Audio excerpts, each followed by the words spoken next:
Con 34 minutos, Lorena, seguimos con más informaciones. Disfrazados de médicos y con pelucas, testigos narraron el intento de robo en el Quicentro Sur. Ya no hay disfraz que no sea utilizado, ¿no? De médicos, de policía, de lo que de sea. Militares, con pelucas, se cubren el rostro, etcétera, para evitar ser reconocidos. Pero hay otros grupos que lo hacen abiertamente, no les importa si la Cámara los registra o no, y esa es una de las grandes preocupaciones también, cómo se maneja el Poder Judicial en la República del Ecuador, cómo se maneja la Fiscalía en la República del Ecuador, cómo se manejan los organismos de control anticorrupción en el país también, cómo se van a nombrar los nuevos representantes de todos estos organismos, como el Consejo Nacional de Judicatura, de la Fiscalía, las tareas que tiene que cumplir el Consejo de Participación Ciudadana y Control Social. Por eso en esta tarde hemos invitado al doctor Alfonso Zambrano Pasquel, Lorena, ex magistrado de la Corte Suprema de Justicia, para escuchar su criterio respecto a lo que debe abonarse desde el Poder Judicial de manera independiente para que se pueda llevar una lucha verdadera que acompañe el esfuerzo que realiza las Fuerzas Armadas, la policía, los organismos de inteligencia del país, con reglas claras, y de esa manera pueda la justicia aportar para que no quede impune el asesino, el delincuente, el narcoterrorista que tiene a este país secuestrado, Lorena. Buenas tardes, doctor Alfonso Zambrano Pasquel. Qué gusto tenerlo en los micrófonos de Radio Estrella. Mi primera inquietud va en relación a la prórroga de la fiscal. El pasado mes de febrero, la Procuraduría General del Estado emitió 2 pronunciamientos ratificando la posibilidad de que la fiscal general del Estado pueda prorrogarse el día de mañana. 8 de abril se cumple ya el plazo para que la fiscal deje su cargo. Ella va a hacer su pronunciamiento el día de mañana. ¿Esto está dentro del marco legal, doctor? Buenas tardes, doña Lorena, don Emilio. A ver, hoy corremos 8 de abril, martes, de manera que hoy debe hacerse el pronunciamiento. Hoy martes, sí. Hoy martes. A ver, se cumplen 6 años de la presencia de la doctora Diana Salazar Méndez en el ejercicio del cargo de fiscal general. Yo pienso que si se aprecia con objetividad su intervención, yo creería que hay muchos aciertos. Pensaría que uno de los más importantes probablemente ha sido el caso Metástasis, donde la actuación de la Fiscalía fue determinante para poder descubrir una trama de corrupción institucionalizada que involucró hasta incluso el ex, en su momento hasta el ex director del Consejo de la Judicatura, Wilman Terán, también involucrado en otro caso, me parece que se llama Purga, pero que nos deja como experiencia un caso como Metástasis. La utilización a personas delincuentes arrepentidos en esa búsqueda de probables imputados para ser condenados. Pero no puede ser la memoria tan frágil como para olvidarnos que la señora Mayra Salazar fue una gran operadora del crimen organizado, muy cercana incluso al ciudadano Norero ya asesinado, a quien visitaba, y ella se convirtió en una gran operadora del crimen organizado. Pero ella termina siendo premiada con una condena de 15 meses sin que haya devuelto nada de los recursos a los que probablemente accedió de manera ilegítima e ilícita, incluso incurriendo en un delito final de lavado de activos por adquisición de propiedades de vehículos. Es decir, en la relación costo-beneficio algunos, y hablo yo por mi trabajo en el ámbito penal, criminológico y de política criminal, un delincuente arrepentido que es premiado en esa magnitud o dimensión parece incluso desproporcionado. Y además, en los otros casos de que la señora Mayra Salazar era también operadora directa, como en los casos de corrupción en la Corte Provincial del Guayas. Se la asociaba a una amistad muy cercana con la presidenta de la Corte Provincial del Guayas, Fabiola Gallardo. Pero la señora Salazar Mayra se prestó para este entramado de corrupción, en el que sin duda han habido malos jueces. Incluso es discutible el tema de una fiscal que apareció allí involucrada, porque allí hay que recordar que un testaferro, un brazo ejecutor de Norero, alias mi estimado, él le enseñó una foto y le dice a Norero que la fiscal se contentaría con un collar Cartier que valía $8.500. Le enseña una foto y después le dice, bueno, que ya recibió a la fiscal el regalo, pero eso nunca se ha probado. No obstante, esa fiscal, personas que la conocen, yo no la he conocido, yo no fue mi alumna incluso, pero personas que la conocen dicen que es una persona de una gran integridad moral y que actúa con mucho conocimiento.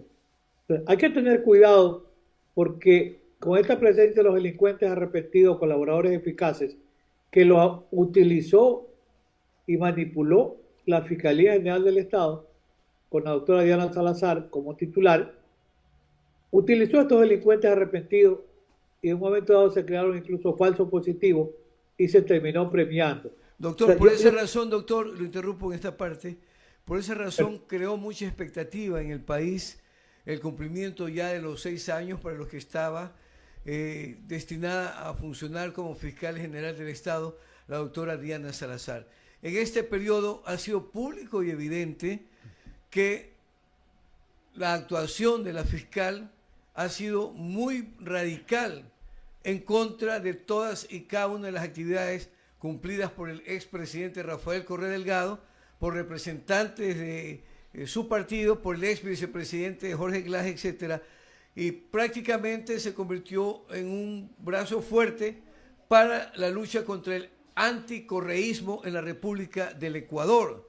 Por esa razón, cuando se habló ya de que cumplía los años definitivos y el Consejo de Participación Ciudadana, a su vez, vivía otro capítulo con la denominada Liga Azul, en la que se dio de baja a los consejeros del Consejo de Participación, se dijo que todo eso era parte de una guerra interna terrible que había entre el gobierno y el correísmo. ¿Por qué razones?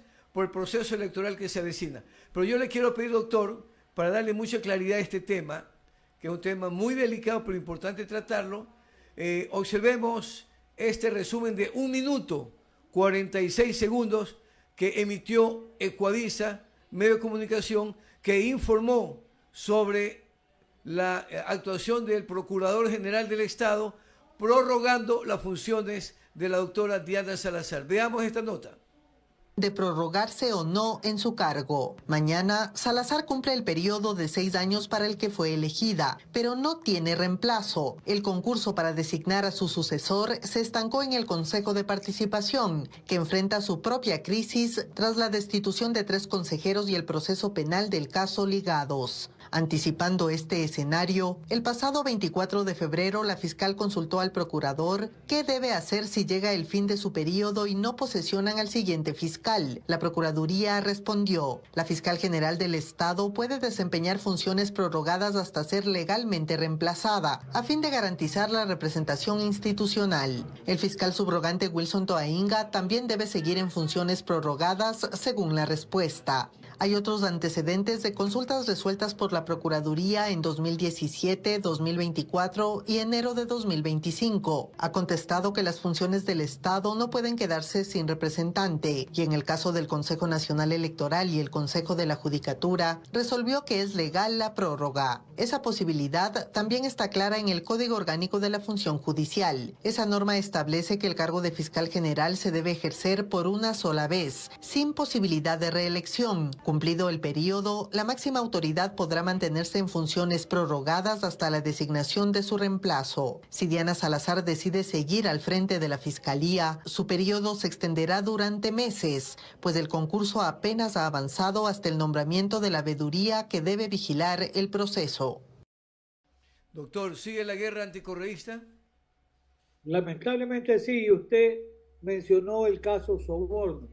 Por el caso Soborno, lo que yo he afirmado en múltiples entrevistas, aquí y en el exterior, y en 2 libros publicados, tanto en Ecuador como Editorial Ibáñez de Colombia, una prestigiosa editorial sudamericana, con ese título, el caso Sobornos, o el ocaso del garantismo penal, porque allí se vulneró la inviolabilidad del derecho a la defensa, porque se admitió la práctica de una prueba que estaba relacionada con el cancerbero del infierno, como le llamo yo a Concienciado Santos. Mire, Odebrecht fue la madre de la corrupción, y Odebrecht tuvo al mejor sicario, que fue el dinero, y el cancerbero era este ciudadano de Concienciado Santos. Concienciado Santos, que ya fue utilizado en el caso por asociación ilícita contra el ex vicepresidente Jorge Glass para condenarlo. Y Concienciado Santos, por la cooperación eficaz, debió haber sido acusado por la Fiscalía y obtener el beneficio de una pena de hasta el 10% de la pena mínima. Pero allí, la Fiscalía General del Estado, apartándose del cumplimiento de sus obligaciones, se abstuvo de acusarlo a Concienciado Santos violando la ley. Y lo reitero, violando la ley. Hasta ahora jamás ha aparecido nadie a decirme que yo estoy mintiendo o haciendo una afirmación fuera de contexto. Y el caso Soborno, porque el tiempo no nos da para más, hay que recordar que de 9 jueces de la Corte Nacional, 7 jueces eran jueces temporales, cargo que no existe ni en la Constitución, ni en el Código Orgánico de la Función Judicial, ni en el Código Orgánico Integral Penal en la parte procesal. Ese fue un invento del sistema de justicia de Ecuador. ¿Para qué? Para en un tiempo récord condenar al presidente Correa, incluso por este tema del llamado influjo psíquico que yo he dicho. No es que no existe, pero en este caso no está aprobado, pues no era que Correa había hipnotizado a los ministros de Estado para que incurran en actos de corrupción conjuntamente con los empresarios. Ese proceso Soborno, sin duda, es la negación de cómo debe manejarse un proceso en el que se respeten las garantías del derecho al debido proceso, que es una garantía constitucional prevista en los artículos 75 y 76, el Pacto de San José, en el numeral 8, donde debe cumplirse el llamado respeto de convencionalidad vigente de Almonacía Arellano versus Chile del año 2006. O sea, hay una serie de violaciones a la Constitución, al Código Orgánico de la Función Judicial, al Código Orgánico Integral Penal, al Pacto de San José, a los estándares del sistema interamericano, porque Venezuela y Perú han sido condenados. ¿Por qué? Porque recurrieron a jueces temporales para cumplir consignas políticas. Y en el caso de Ecuador, de 9 jueces, 7 eran temporales. En buena hora el diablo le pagó mal a sus servidores, porque ninguno fue electo magistrado de la Corte Nacional. Pero se prestaron para esta perversidad. Históricamente, este proceso deberá ser nuevamente examinado, porque es una perversidad lo que pasó. Usted lo tocó y lo digo así muy rápido porque tengo mucho material sobre el tema. Entonces, ya cumple su periodo. El señor procurador dice, en esta parte es cierto. ¿Por qué dice que debe haber una prórroga de la función?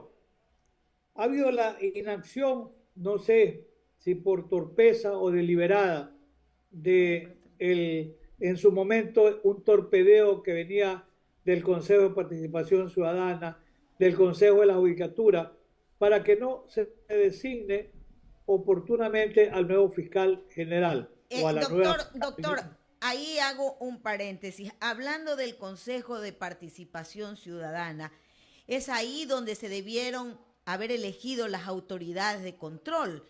Hablemos de la fiscal y en estos momentos que ella terminaba su periodo, haber posesionado al que le correspondía, al electo. Sin embargo, vemos cómo este Consejo de Participación Ciudadana ha sido utilizado por las fuerzas políticas que han tenido mayoría, pero lo que vemos es que siempre cuando el correísmo reclama, o en este caso fue por el superintendente de bancos, en donde de acuerdo a una decisión o a un dictamen de la Corte Constitucional se creó una confusión por el tema del superintendente de bancos. Vemos pues cómo inmediatamente se destituyó a 3 consejeros, pero cuando lo maneja otro grupo político no ocurre absolutamente nada, y hoy realmente el Consejo de Participación Ciudadana se ha convertido en las críticas y muchos sostienen que debe desaparecer. A ver, mire, en el tema del Consejo de Participación Ciudadana, cuando el Consejo avanzaba ya en el proceso para hacer la convocatoria y llegar a designar al nuevo fiscal general, bueno, hubo un torpedeo que proviene del ejercicio del poder político. Lamentablemente ha pasado así y como consecuencia de eso, pues se produce la destitución de 4 de los miembros del Consejo de Participación Ciudadana e incluso se adelanta un proceso penal porque se habla de que habría un incumplimiento de una resolución de la Corte Constitucional. Pero quiero aclarar lo siguiente. La Corte Constitucional en un momento dado dicta una resolución y esa resolución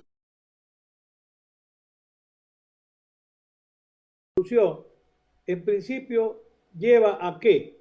A que se acepte la designación de uno de los candidatos que se decía ganadores de la Super de Banco, un ciudadano de apellido González.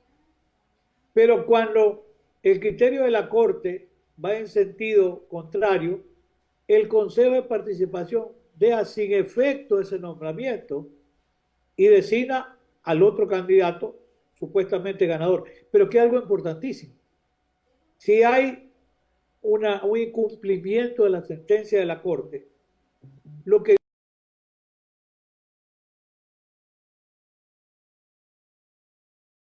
dice la ley es que la Ley Orgánica de Garantías Jurisdiccionales y Control Constitucional, que la ley le dice a la Corte Constitucional que tiene que hacer el seguimiento de la actuación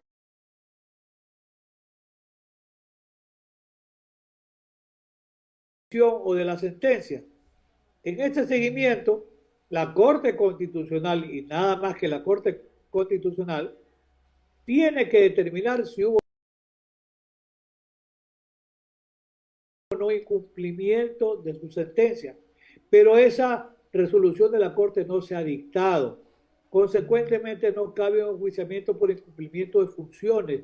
Ahí funciona lo que yo afirmo, hay un caso de prejudicialidad constitucional al ejercicio de la acción penal.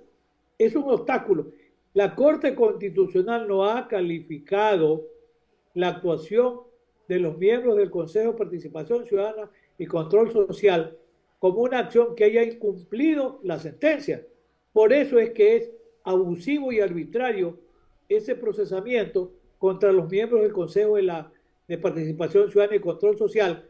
Lamentablemente también en situaciones como esta, la Fiscalía General del Estado se convierte en un brazo armado, en este caso el Ejecutivo, que busca ¿qué? Busca tener mayoría en el Consejo de Participación Ciudadana y Control Social. Lamentablemente, a ver, hay quienes propugnan que desaparezca el Consejo. ¿Y cuál es la idea? Si desapareciera el Consejo, ¿quién designaría eventualmente al fiscal general? La Asamblea Nacional. Una Asamblea Nacional que en muchos momentos, como pasó alguna vez con el Congreso, no es la mejor de las asambleas posibles porque también hay un entrampamiento dentro de la Asamblea y no están los ciudadanos más calificados electos en calidad de asambleístas. Entonces, se pensó que el Consejo de Participación Ciudadana era un organismo de nominación indirecta, porque primero el pueblo nomina a los consejeros, y los consejeros que nacen de una voluntad popular son los que van a resolver todas estas instancias tan importantes como la de fiscal general, como la del caso del Contralor General del Estado y los diferentes superintendentes. O sea, tiene un rol o protagonismo formidable, sí, y existen las auditorías ciudadanas también.